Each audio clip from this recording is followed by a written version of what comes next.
Alright, now hold on a second here. Wait a minute. Could this possibly be a new picture? I think it is. I actually have a new, different picture for you guys to look at. Alright, so after the ribs are epoxied in place, I recommend moving on to the aileron. The aileron boards will help strengthen the whole wing assembly, which I feel is critical prior to doing any leading edge or trailing edge work. Now you'll notice in this picture some things that I want you to ignore. The wing tip and the rounded noses on the front of the ribs. Those are obviously all mods that vary from the print, and I'll talk about those a little bit later on. Maybe. Possibly. We'll see. We'll see. Stand by. Here you see the three main boards that make up the aileron. The board furthest to the right, but obviously not the main spar, that is an easy board to make. It is just a flat board, half-inch thick, that gets epoxied directly up against the small vertical piece on the rib. Then the next piece over to the left is the angled piece that is actually the front of the aileron. That board is angled, so you'll have to cut an angle rip along the top edge to match with the angle of the rib cap strips. And then the last one further back, the small one, that is just I call it like a tie-in stringer. It's just a length of smaller board to make up the middle of the aileron, and it is also the one board, or one of the boards, that the what do you call it? The bell crank, I guess, that will bolt to. So here are the three boards. It's a non-event for anybody that's dealt with wood before. It's just some simple rip cuts on the table saw, and the locations are clearly marked on the plans. So I think I got all of this done in under a day with the measuring and stuff. So as soon as you get them cut and you get them the angles cut properly and you're happy with the way that they fit, the next thing to do is locate them before you epoxy them. Now, as I said, the board that is in the frontmost board, that just gets epoxied right up against the vertical piece on the ribs. The next board, the angle board, that needs to be set back a ways to make room for your hinges. Now, and you'll see in this picture the little spacers that I stuck between the two boards, that represents my hinge. Now I'm going to use a full-length piano hinge, and the hinge that I want to use has a 1/4 inch knuckle. So I made up these little pieces of cap strip at 1/4 inch thick and wedged them in there as my spacer. So you get them cut, you get them spaced, you get them epoxied in place, and I'm a poet and don't know it.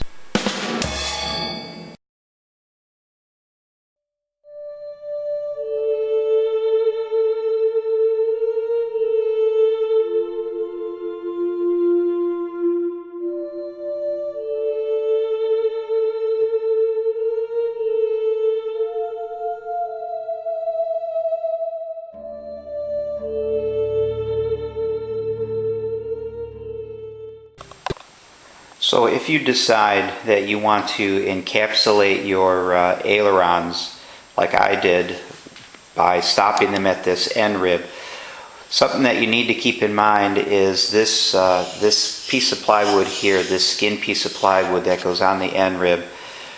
This is one of the last things that you put on. You need to have these aileron boards cut to the proper length and to the proper shape, so that you can slide them in through here. This sheet and this wingtip cannot be in place because these boards, this board and the other two boards that make up the actual aileron, they need to be slid in through here. And if you can imagine the ribs still being in place, they would come across and they would slide through all of your ribs over to the other end, obviously. Once you get your board slid into place, then you can come back and put this piece of plywood skin on the end rib. Now, obviously once you do that, these 3 boards cannot come out. So you have to make sure that these are absolutely correct prior to putting this piece on. Another little tidbit, obviously when you make the ribs, you put your gussets. You have your gussets in place for your different cap strip intersections. If you look here, there's a rib gusset here and there's a rib gusset here. What happens is this plywood sheeting, when you put the fabric on, the fabric is going to squeeze the plywood between the gussets. And what will happen is this edge here, it will come across the gusset and then it will get squeezed into the cap strip, then come back out to the gusset and then get squeezed into the cap strip again. And you'll end up with a wobbly edge here, and if you're not careful, you may end up with the same thing on the aileron end. So what I ended up doing was fitting these filler pieces of plywood in between the rib gusset pieces. And I think I can get in here. Here's a filler piece here, and there's another filler piece right here. And those are the 16th inch plywood, the same thickness as the rib gussets to fill in the gaps between the rib gussets. So this skin piece here will stay nice and straight. It doesn't get wavy when the fabric tries to suck it in. Another thing to keep in mind is that this piece here is permanently attached to the wing. This is the piece that gets epoxied directly to the vertical pieces of each rib. The other 2 pieces that make up the actual aileron, the bigger angle piece that goes here that is angled, that is actually the leading edge, if you will, the front edge of the aileron, and then the smaller stringer piece that goes back here that the bell crank bolts to. Those need to be a little bit shorter than this piece because you need a gap, obviously, at both ends. So your aileron will come over to here and stop. And it will do the same on the other end over there. It will come across and stop. And I think on mine I left like a 3/16 or a 1/4 inch gap between this and the actual aileron itself. So those 2 boards need to be about a 1/2 inch shorter than this board to give you that gap on either end. So that when you cut the aileron free, it will come free. And when you go to put it back in place with your piano hinge, it will have a nice gap on either side and be able to move. And you'll have space for when your fabric gets put on and your different reinforcing tapes and stuff like that. So keep those kind of things in mind if you do in fact decide to go this route with the encased aileron. You can save yourself a lot of headache by just building the plans, but this is something that I wanted to do. And I'll cover the actual wing tip more later on in this DVD. So that's that. So here is the aileron itself, obviously cut free from the wing. Here is the angled board. This makes up the front of the aileron, and here is that little stringer piece that the bell crank ultimately attaches to, one of the boards that it attaches to. So this board here and this board are the ones that I was saying that need to be cut a little bit shorter than that permanently affixed board on the wing itself. Once you get those cut to the proper length, I went ahead and epoxied on this skin piece of plywood to this piece and to this piece. And then I came back after those were both epoxied on either end of the aileron. I came back and laid in this top cap strip and this bottom cap strip to reinforce this again so the fabric won't pull it in and try to warp it. And that's basically how I did my aileron. So now when I take this aileron and I fit it back onto the wing, I'll have, like I said, I think I have like a 3/16 or a 1/4 inch gap between the aileron itself and the encased rib here and on the other end.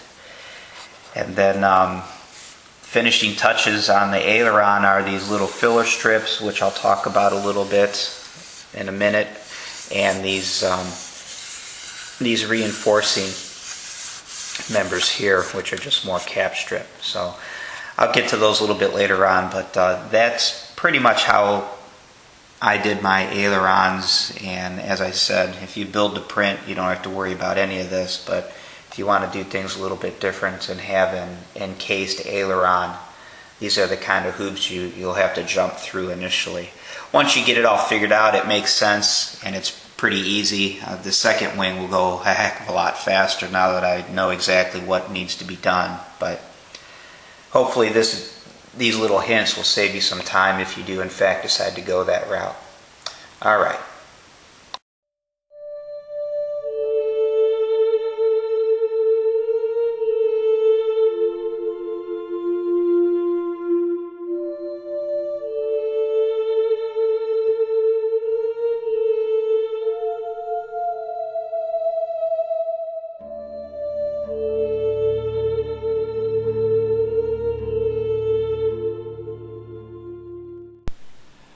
So now you have your aileron boards in place, cut correctly, and they are epoxied in. You have your plywood skins on the aileron itself if you do in fact decide to encapsulate them like I did, stopping at the end rib.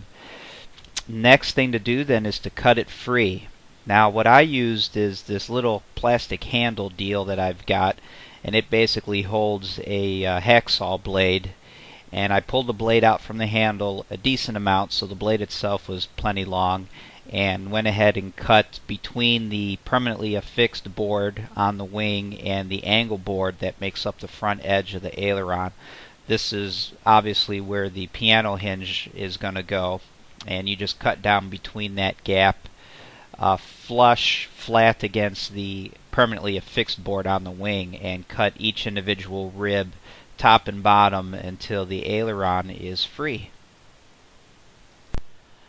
The last couple of things that will need to be done to finish up the aileron itself would be to sand down the ribs where they had been cut. They need to be sanded down so that they're flush with the leading edge board of the aileron, as you see in this picture.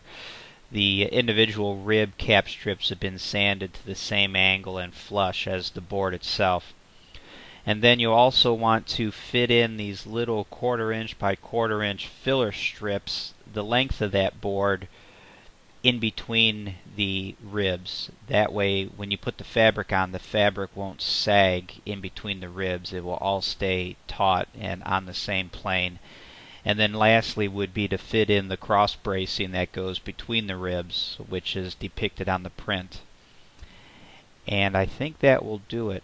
Oh, the other thing is to fit those same little 1/4 inch by 1/4 inch cap strip pieces on the wing here between the ribs as well, top and bottom, on the top of that board and on the bottom of that board that makes up the aileron bay on the wing itself. You need to fill in those areas between the ribs as well. So I think that's it. I think that will do it for the ailerons, and next I believe I will talk about the wing tip. Hey everybody, just wanted to say real quick again, thanks for checking out my YouTube videos, and just a couple of real quick tidbits before you leave. If you'd be so kind as to check out my GoFundMe page, the link is down in the description of these videos.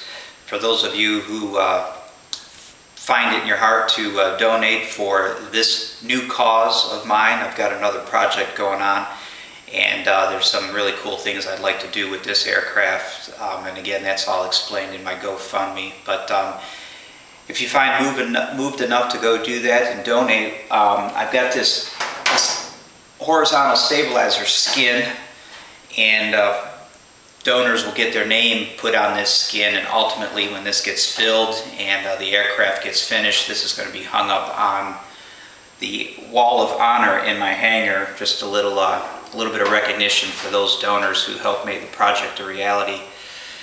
Another thing too is, I'm sure you've noticed that even this video that I'm making right now is of the same or worse quality than the video that you just watched, and that's because, believe it or not, this camera is the exact same camera that I filmed the original hint videos with.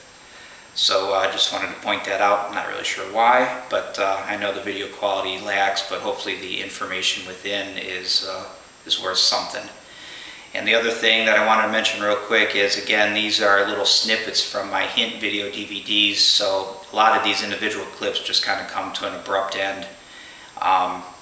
That's just the way it is when I'm trying to rip these DVDs apart and re-edit them into small little segments, and they just kind of end weird at times. But that's it. That's all I wanted to say. And again, thanks, and I hope you'll come back, check out my channel, and see if there are any new videos and updates. All right, I'll talk to you then. See you.